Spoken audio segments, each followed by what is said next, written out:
Hello दोस्तों, good evening. Myself Rahul from Lucknow. Welcome to my YouTube channel. दोस्तों आप सब कैसे हैं? दोस्तों अगर आप मेरे चैनल पे नए हैं तो रेड बटन दबा के चैनल सब्सक्राइब कर लीजिए, बेल आइकन दबा के नोटिफिकेशन ऑन कर लीजिए ताकि जो भी वीडियो मैं अपडेट करूं उसका नोटिफिकेशन आपको हर दिन मिल सके और हर दिन कुछ ना कुछ आप नया सीख सकें। तो दोस्तों मेरे साथ मेरी स्टूडेंट है। Hello ma'am, good evening. क्या नाम है आपका? मेरा नाम अनामिका दीक्षित। ओके, कौन सा डे आज आपको लर्न करने का? सर मुझे 15 डेज। ओके, तो आपको भी प्रॉब्लम कहाँ पे आती है चलाने में? सर मुझे प्रॉब्लम आती है अचानक कोई गाड़ी आ जाती है, अचानक कोई व्हीकल आ जाता है तो आप डिसीजन लेने में घबरा जाती हैं। तो घबराने का मतलब क्या है इसमें? क्योंकि सही चीजों से प्रैक्टिस अभी टाइम पे नहीं हो पाई है। तो जरूरी नहीं कि हर व्यक्ति 15 दिन में सीख जाए। किसी को 10 दिन में आता है, किसी को 15 दिन, किसी को महीना भी लग जाता है, क्योंकि आप कैचिंग पावर सबका सेम नहीं होता। ये मल्टीटास्किंग है। बट आपको क्या लगता है कि आपको जो मैंने 15 दिन में सिखाया तो आपको अभी अकेले गाड़ी चलाने में दिक्कत आएगी, या अभी आपको और सीखने की जरूरत है, या मेरी गाइडेंस में या मेरी ट्रेनिंग में कहीं पे कोई वीक पॉइंट है जो मैंने आपको नहीं बताया जिसकी वजह से आपका कॉन्फिडेंस अभी बूस्ट नहीं हो पाया? कुछ ऐसा है? नहीं सर, आपने मुझे सब बहुत अच्छे से बताया और आ गया है, लेकिन मुझे लगता है कि अभी साथ में कोई बैठना चाहिए। तो आप मुझे गोद ले लीजिए। सर मैं 15 दिन के लिए फिर से ले लूंगी। 15 दिन के लिए? सिर्फ 15 दिन के लिए गोद लेंगे आप? अच्छा चलो ठीक है। तो दोस्तों मैं आज एक चीज बताता हूँ। 90% नए लोगों के साथ क्या होता है, जैसे मैम ने भी क्या बोला ना कि अचानक सामने कुछ आ जाता तो घबरा जाती हैं। तो डिसीजन लेने में होता है क्या है ना कि 99% जो न्यू बिगिनर होते हैं, एक एज होती 30+, 30 से और 40 के बीच में क्या होता है ना कि एक होता है 18 से 25 के बीच में, उसमें बहुत जल्दी बच्चे सीख जाते हैं। लेकिन जब बात आती है 30 से 40 और 50 के आसपास, तो वहाँ क्या होता है, वहाँ हमारे बयाने बहुत सारे होते हैं। आप हाउसवाइफ हैं या वर्किंग में? वर्किंग में। कहाँ पे? सही टॉन्जा। टीचर हैं? आओ वाह, वेरी गुड, टीचर है मैडम। तो माइंड में बहुत सारी चीजें चलती रहती हैं, क्योंकि बहुत सारी चीजें, हाफ एन आवर का ये आपका क्लास होता है, वो भी प्रैक्टिकल होता है। तो घर से सोच के आती होगी आज मैं सब कुछ अच्छा करूंगी, होता है ना? बिल्कुल। सब घर से ये सोच के आती है कि आज मैं बेटर से बेटर करूंगी, आज कोई भी गलती नहीं होगी, राहुल जी को बोलने का मौका नहीं देंगे। लेकिन जब यहाँ बैठते हो तो क्या होता है? थोड़ा सा घबराहट होती है। घबराहट, क्योंकि जैसे एक होता है ना, बच्चा घर से सब याद करके जाता होमवर्क, और टीचर जो जब बोलता है, जब उसके सामने सब ब्लैंक हो जाता है। जी। अब यहाँ पे क्या है ना कि ऑन रोड में करा रहा हूँ, ऑन ट्रैफिक करा रहा हूँ, ये भी नहीं किसी ग्राउंड में करा रहा हूँ, ठीक है? तो मैं चाहता हूँ कि कल को जब आप अपनी कार चलाओ तो आपके अगल बगल वाले लोग घबराए ना, वो ये ना कहें कि अच्छा ठीक है लेडीज आ रही है या महिला चला रही है तो 10 कदम दूर रहो, ठीक है?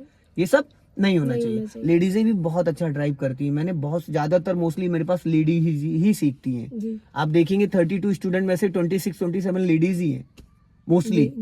तो चक्कर ये है कि बस थोड़ा जो आपके अंदर डर बैठा है, उस डर को कैसे निकालेंगे? प्रैक्टिस। जितना ज्यादा आप प्रैक्टिस करेंगे उतना बेटर होता जाएगा। तो होता है क्या है ना कि अब जैसे कि मेरे साथ, इसलिए मैं कितना क्लच ब्रेक यूज करता हूँ बताइए? सर आप कम करते हैं। मैं ना के बराबर दोस्तों करता हूँ। एकदम क्लच, फर्स्ट डे से ही मैं क्लच ब्रेक यूज नहीं करता हूँ। स्टूडेंट को पूरा 100% कंट्रोल देता हूँ उसको, ताकि वो पूरी तरीके से गाड़ी सीख जाए। मोस्टली ड्राइविंग स्कूल में 85% ट्रेनर इस्तेमाल करता है, 50% देता है, जो कि पॉसिबल नहीं है कि 50% में आप ड्राइविंग सीख जाओ। समझ रहे हैं? मतलब ही नहीं। 85% अगर मैं यूज करूंगा और 15% में पॉसिबल ही नहीं है। अगर 85% स्टूडेंट कंट्रोल कर रहा, 15% मैं कर रहा हूं, तो उसमें सीख जाएगा। तो इसलिए मुझे बताना ज्यादा पड़ता, बोलना ज्यादा पड़ता। छोटी छोटी चीजें मैं इग्नोर नहीं करता हूं, हर एक चीज को बोलता हूं। तो स्टूडेंट के साथ क्या होता है, वो मेरी सुने कि रोड पे देखे कि गाड़ी संभाले, तो वो मल्टीटास्किंग नहीं हो पाता। डे 1, डे 2, डे 3, डे 4 कर करके धीरे धीरे चीजें। अब आपके अंदर क्या है कि सारी चीजें आप कर लेते हो, सब कुछ है, लेकिन कई बार ऐसा होता है कि अचानक डिसीजन लेने में आप भूल जाते हो। और जब आपसे एक बार गलती होती तो बार बार गलती रिपीट होने लगती है, क्योंकि वहां पे आप हाइपर हो जाते हो, पैनिक हो जाते हो। तो चलिए आज स्टार्ट करिए, देखते हैं। और एक चीज और भी है, सीट का एडजस्ट करना बहुत जरूरी होता है। बहुत सारे लोगों को यही नहीं पता होता कि एक्चुअल में सीट कैसे, क्योंकि सीट आपकी बहुत आगे होगी तो भी प्रॉब्लम होगी, बहुत पीछे होगी तो भी दिक्कत होगी। तो अभी आप अपनी सीट एडजस्ट कर लीजिए। सीट में एडजस्ट कर ली है मैंने। जी। स्टीयरिंग, बस यही तो गलती कर रही है, एक हाथ से स्टीयरिंग पकड़िए। हाँ, उसके बाद सीट आगे करिए, बस अब छोड़िए। अब सीट बेल्ट लगाइए और क्लच को दबा के 2-3 बार देख लीजिए कि आपका पैर प्रॉपर वहां पहुंच रहा है। कई बार क्या होता है ना कि सीट हम नहीं सही से, हमें प्रॉपर पता ही नहीं है कि सीट हमारी कहाँ पे होनी चाहिए। जब आप क्लच दबाती है तो क्लच पूरा आपका दबना चाहिए 100%।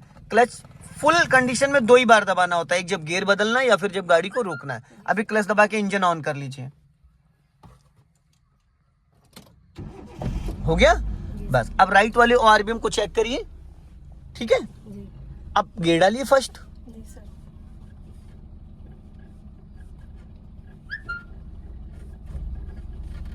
गियर क्यों अटक रहा है? 1 सेकंड, गियर क्यों अटक रहा है आपसे? सर ये न्यूट्रल पे है। क्लच पूरा नहीं दबाए, अब दबाए पूरा क्लच।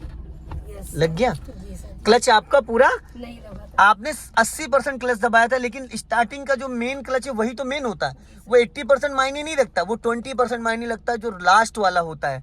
आपने अभी देखा यहाँ गियर कई बार लगाया, नहीं लगा। हाँ सर, पूरा क्लच नहीं दबा था। 100% हाफ की डालने से लॉक नहीं खुलता है। तो आपको जब गियर डालना है या गाड़ी को रोकना, वहां पे 100% जितनी आपके अंदर जान है।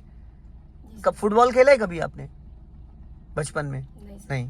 स्कूटी स्टार्ट करी है किक से? हाँ, किक वाली, किक वाली। तो किक वाली स्कूटी स्टार्ट करते तो कितनी जान लगाती है आप उसमें, लगती है जान अच्छी से। है ना? तो बस वही चीज है। कई बार कुछ गाड़ियों का क्लच बहुत हार्ड होता है, तो हम दबाते पर ऐसा लगता है दब गया, पर एक्चुअल में दबा नहीं होता है। चलो अभी राइट का सिग्नल दो और ब्रेक को फ्री रखना। क्लच को कितना रिलीज करना, वही 20 से 30%, क्योंकि आपने ऑटोमेटिक ली है, आपने ऑटोमेटिक गाड़ी बुक कराई है, बट ये मैनुअल है। आपने मैनुअल से सीखी और ऑटोमेटिक चलाना आपके लिए बहुत इजी हो जाएगा, क्योंकि वहां गाड़ी बंद होने का कोई रीजन ही नहीं है। गियर ही नहीं चेंज करना, उसमें क्लच ही नहीं है, तो वहां पे आपको कोई प्रॉब्लम नहीं आएगी। बस हाफ से ज्यादा मत छोड़िएगा गाड़ी को, 1 मीटर कम से कम हाफ क्लच पे आपको मूव करना है। अब बचा हुआ क्लच आप रिलीज कर सकती हैं, बचा हुआ क्लच अब आप रिलीज कर सकती है। अब कार का इंजन बंद नहीं होगा। कार का इंजन बंद 2 ही कंडीशन में होता है, या तो आपने क्लच को तुरंत के तुरंत छोड़ दिया, या तो आपने क्लच को झटके से रिलीज किया। गाड़ी कभी भी फर्स्ट गियर में हम मूव करते हैं तो हमें क्लच को तब रिलीज करना चाहिए जब गाड़ी हमारी 2 से 3 मीटर आगे बढ़ जाए, ठीक है। ये चीज हमेशा ध्यान देना। अभी क्लच को पूरी तरीके से रिलीज कर दो आप। अब हल्का सा एक्सेलेरेटर करो। सीट आपकी परफेक्ट है, ज्यादा आगे पीछे तो नहीं है। अब क्लच दबा के सेकंड गियर करो, पूरा फुल क्लच दबा के।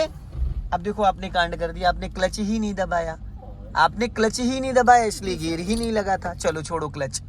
अब देखो, छोड़ो क्लच, छोड़ो। अब देखो आपको मैं इतनी देर से वहां पे समझा रहा था लेफ्ट टर्न करो। अभी आपने क्या करा, अभी आपने क्या करा, आपने बिना क्लच के गियर को खींच दिया, और आपने जब बिना क्लच, आपने 1% भी क्लच नहीं दबाया।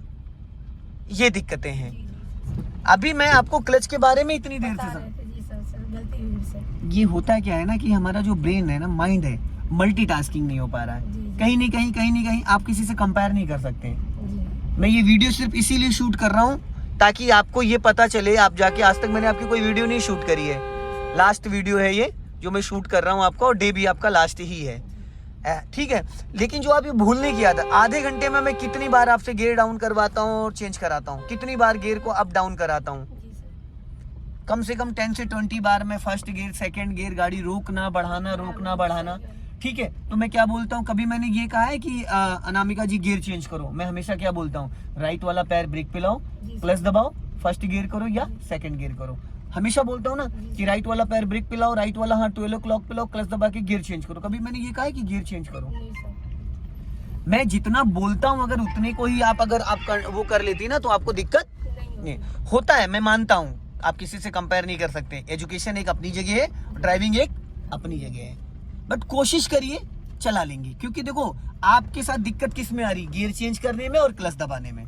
भाई सीधा जाना, क्लच दबाने में और गियर चेंज करने में दिक्कत आ रही है। जब आपने ऑटोमेटिक ले लिए है तो अब आपको ना तो उसमें गियर चेंज करना, ना ही उसमें क्लच दबाने का कोई लफड़ा रहेगा। उसमें एक एक्सीलेटर और ब्रेक है, ठीक है।